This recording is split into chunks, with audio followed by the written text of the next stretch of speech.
তাহলে আপনি কোনো চাকরি করলেন না, ব্যবসা করলেন না, আপনার ওয়াইফ কোনো চাকরি করলো না, আপনি এতদিন ধরে চললেন কিভাবে? কোথায় থেকে টাকা আসলো?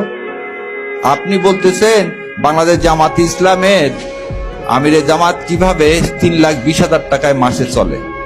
আপনি আপনার ভোটের ইয়াতে কি দিচ্ছেন জানেন? দেখাই দিই, বলে দিচ্ছে।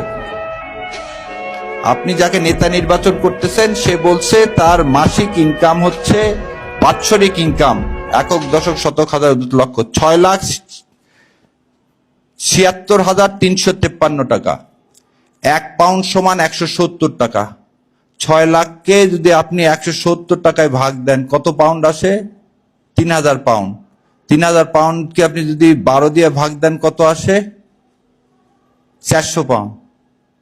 400 পাউন্ড লাগে খালি একটা রেলের টিকিটের দাম। তারপরে খাইলেন কি?